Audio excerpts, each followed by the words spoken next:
Everyone, आज की इस वीडियो में हम लोग बिजनेस मैनेजमेंट सेमेस्टर 4 का बीकॉम का वेरी मोस्ट इंपॉर्टेंट क्वेश्चन को कवर करेंगे, जो कि एग्जाम पॉइंट ऑफ व्यू से बहुत ही ज़्यादा इंपॉर्टेंट क्वेश्चन है। और यह जो क्वेश्चन है वह बिजनेस स्टडीज़ का फर्स्ट चैप्टर क्लास 12 का बिजनेस स्टडीज़ का फर्स्ट चैप्टर से उठाकर दे दिया गया है। तो आप लोग को इस क्वेश्चन को देखकर डरेगा नहीं, क्योंकि ये क्वेश्चन बहुत ही ईजी है और आप लोग इसको पहले ही कवर कर चुके हैं, पहले ही पढ़ चुके हैं। तो आप लोग के लिए ये ईजी ही रहेगा ये क्वेश्चन। तो चलिए स्टार्ट करते हैं आज की ये वीडियो। तो क्वेश्चन क्या कह रहा है कि प्रबंध की व्याख्या करें, कि प्रबंध से आप क्या समझते हैं, प्रबंध क्या है उसके बारे में कहना है और लिखना है, और इसकी विशेषताएं एवं कार्य को व्याख्या करें कि इसकी विशेषताएं क्या क्या है, कैरेक्टरिस्टिक्स क्या है, फीचर्स क्या है, और इनके फंक्शन को हमको व्याख्या करना है। फिर से प्रबंध के अर्थ एवं परिभाषाएं। विभिन्न विद्वानों ने प्रबंध शब्द की परिभाषा विभिन्न रूपों में दी है। यानी कि बहुत सारे विद्वान होते हैं, वह प्रबंध को अलग अलग रूप से देखते हैं और अलग अलग परिभाषाएं देते हैं। परंपरागत अथवा संकुचित अर्थ में, ट्रेडिशनल मीनिंग में, प्रबंध दूसरे व्यक्तियों से कार्य कराने की युक्ति है। प्रबंध जो है वह दूसरे व्यक्तियों से कार्य कराने का एक कला है या एक युक्ति है।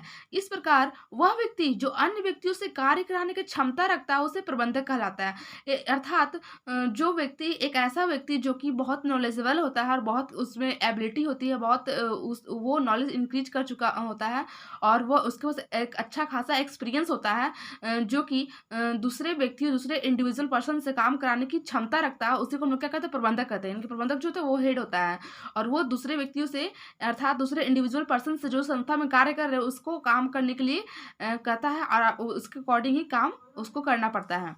परंतु आज के इस युग में प्रबंध केवल अन्य लोगों से काम कराने तक ही सीमित नहीं है। अर्थात आज के जो युग है, आज का जो भौतिकवादी युग है, आज का जो आधुनिक युग, मॉडर्न जमाना है, टेक्नोलॉजी का जमाना है, उसमें सिर्फ अन्य लोगों तक काम कराने तक ही सीमित नहीं है, बल्कि उस काम को खुद भी करने से है। अभी तो उस उपक्रम में कार्यरत व्यक्तियों के साथ मिलकर कार्य करने की और कराने की कला है।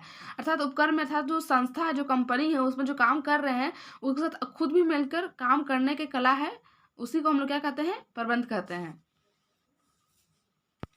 विस्तृत शब्दों में, प्रबंध शब्द का अर्थ न केवल व्यापार में अपितु सभी प्रकार की क्रियाओं में जहां मानवीय श्रम का प्रयोग होता है किया जाता है।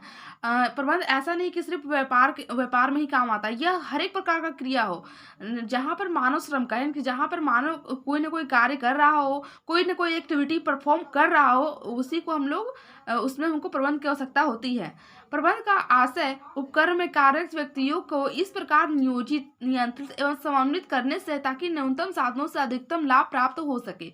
अर्थात प्रबंध से आशय है कि उपक्रम में जो कार्यरत व्यक्ति, इनके उपक्रम में जो काम कर रहे हैं इंडिविजुअल पर्सन, उसको इस प्रकार प्लानिंग करने से, इस प्रकार योजना बनाने से, हम उस पर इस प्रकार नियंत्रण स्थापित करना है और उसमें तालमेल बिठाने से है, ताकि जो हमारे पास जो मिनिमम रिसोर्सेस है उससे हम लोग मैक्सिमम यूटिलाइज करके मैक्सिमम प्रॉफिट हम लोग प्राप्त कर सके, उसको ही हम लोग क्या कहते हैं, प्रबंध कहते हैं। अधिकांश विद्वानों ने प्रबंध की परिभाषाएं इस प्रकार दी है। जॉर्ज आर टेरी ने, यानी कि जो एक जॉर्ज आर टेरी का नामक वैज्ञानिक है, विद्वान है, जो उसने क्या कहे हैं, प्रबंध एक पृथक प्रक्रिया है, प्रबंध एक सबसे अलग प्रक्रिया है जिसमें नियोजन, संगठन, क्रियान्वयन तथा नियंत्रण को शामिल किया जाता है। जिसमें नियोजन, प्लान करना, संगठन बनाना, क्रियाएं करना, फिर से उस पर कंट्रोल करना शामिल है तथा इनका निष्पादन व्यक्तियों तथा साधनों को उपयोग द्वारा उद्देश्यों को निर्धारित एवं प्राप्त किया जा सकता है।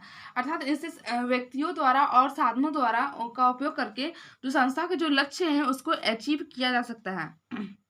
F.W. टेलर, प्रबंध ये जानने की कला है कि क्या करना है, उसे करने का सबसे उत्तम एवं सस्ता उपाय क्या है। इनके F.W. टेलर के अनुसार जो प्रबंध जो है यह जानने की कला है कि क्या करना है और उसको करने का सबसे अच्छा वाला और सबसे यूजफुल और सबसे चीपेस्ट उपाय क्या है।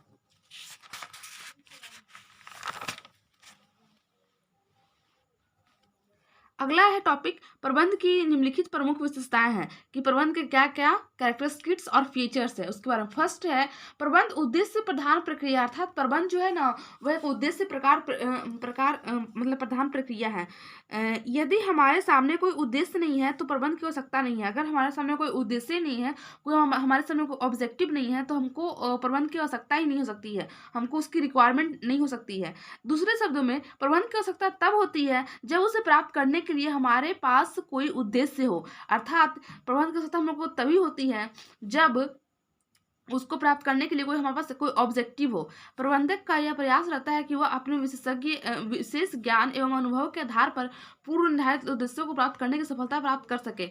जो जो प्रबंधक होता है, जो मैनेजर होता है जो संस्था का, वो अपना उसका प्रयास होता है कि वह विशेष ज्ञान और एक्सपीरियंस के अकॉर्डिंग ही अपना जो लक्ष्य है उसको प्राप्त कर सके। अतः हम कह सकते हैं कि प्रबंध उद्देश्य प्रधान प्रक्रिया। इस प्रकार हम कह सकते हैं कि जो प्रबंध है वह गोल ओरिएंटेड प्रोसेस है, अर्थात इसमें गोल का बहुत ही महत्वपूर्ण भूमिका है और ये गोल के बिना इम्पॉसिबल है। प्रबंध एक सामूहिक क्रिया है। Management is a group activity. प्रबंध एक सामूहिक क्रिया है, अर्थात प्रबंध हमेशा सामूहिक प्रयासों का महत्व होता है। अर्थात जो प्रबंध है ना, वह हमेशा ग्रुप में किया जाता है। ग्रुप इनकी एक इंडिविजुअल पर्सन उस संस्था को चला रहा हो, ऐसा नहीं है। उस संस्था को चलाने में बहुत सारे इंडिविजुअल पर्सन कार्य करते हैं और उस संस्था का गोल को अचीव करते हैं। प्रबंध व्यक्तियों का वह समूह है जो किसी संस्था की क्रिया को संचालन करता है, अर्थात संस्था के उद्देश्यों को प्राप्ति अनेक व्यक्तियों की सहायता से की जाती है, ना कि किसी एक व्यक्ति की सहायता से। तो संस्था का जो उद्देश्य है उसको कैसे हम लोग प्राप्त कर सकते हैं? उसका एक व्यक्ति थोड़ी प्राप्त कर सकता है, उसको सभी मिलकर प्राप्त करते हैं। अगला जो पॉइंट है, प्रबंध एक सतत प्रक्रिया है। प्रबंध एक सतत प्रक्रिया मतलब प्रबंध लगातार चलता रहता है। किसी भी संस्था या किसी भी उपक्रम में यह हमेशा सतत प्रक्रिया है, यह हमेशा चलता रहता है। व्यवसाय में निरंतर समस्याओं का समाधान और सुधार करने की आवश्यकता होती है। व्यवसाय में नई नई समस्याएं हमेशा उत्पन्न होती रहती है और उसको सुधारना भी आवश्यकता होती है। इसी कारण प्रबंध को एक सतत प्रक्रिया कहा गया है। प्रबंध सर्वव्यापक है। सर्वव्यापक यानी कि सभी जगह प्रबंध लागू होता है और हर एक व्यवसाय चाहे गैर व्यवसायिक सभी जगह प्रबंध को अपनाया जाता है और इसकी प्रक्रिया को अपनाई जाती है। यदि किसी क्रिया से हम प्रबंध को हटा दें तो शेष कुछ नहीं बचता है, शून्य बचता है।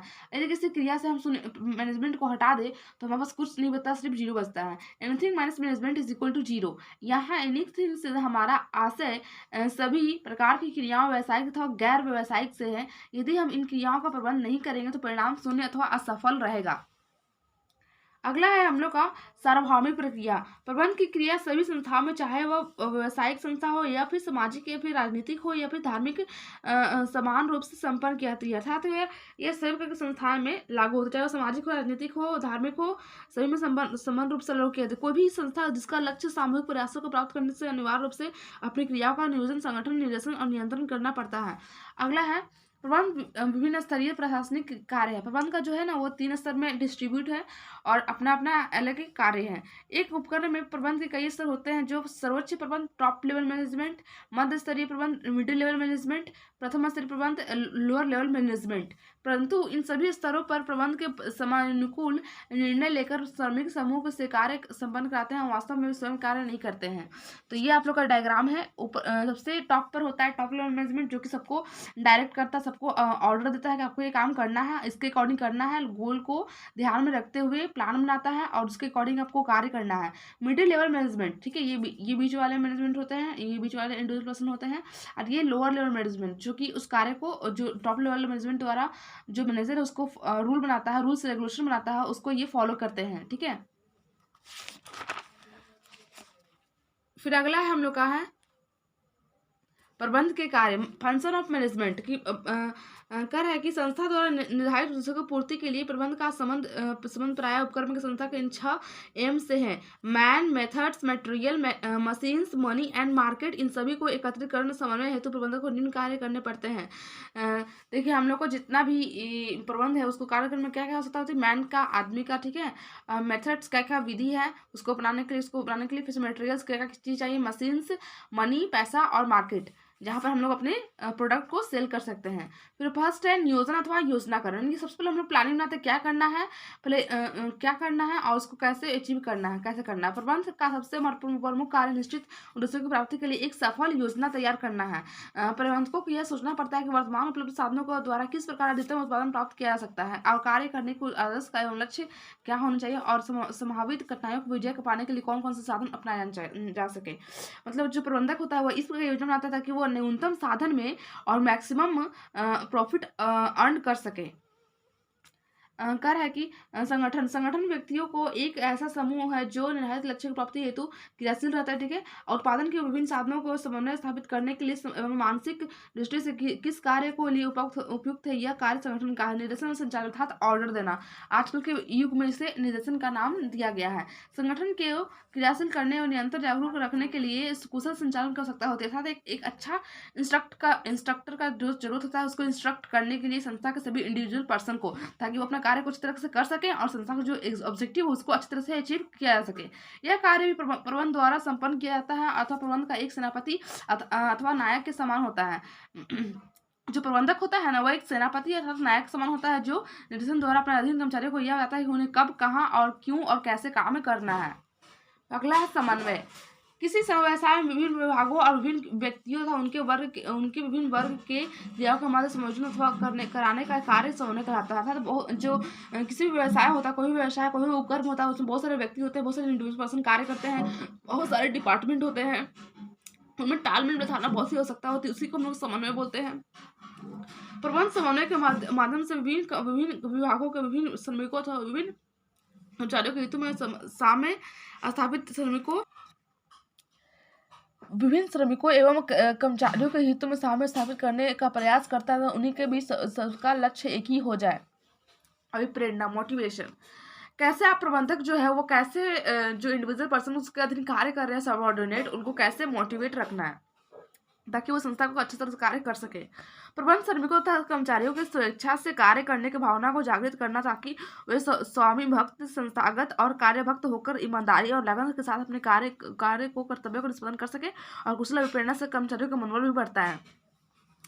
अब लास्ट है नियंत्रण, कंट्रोल करना। प्रबंध का यह देखना पड़ता है कि समस्त कार्य निश्चित योजना के अनुसार अथवा पूर्ण कार्य क्षमता से हो रहा अथवा नहीं, मतलब कि जो हम लोग प्लान बनाए हैं उनके अकॉर्डिंग सब काम हो रहा है कि नहीं हो रहा है, और सभी जो इंडिविजुअल पर्सन वो अपनी पूरी एबिलिटी, पूरी कैपेसिटी और पूरी एफिशिएंसी के साथ कार्य को कर रहे हैं अथवा नहीं। उत्पादन की मात्रा के वृद्धि, किस्म के सुधार और अथवा व्यय में कमी लाने के लिए वह उस संस्था पर पूर्ण नियंत्रण स्थापित करता है। नियंत्रण स्वस्थ और प्रभावी होना चाहिए। आई होप आप लोग को ये वीडियो अच्छा लगा होगा। ऐसे ही इंपॉर्टेंट वीडियो के लिए आप लोग मेरे चैनल को लाइक से सब्सक्राइब जरूर कीजिएगा।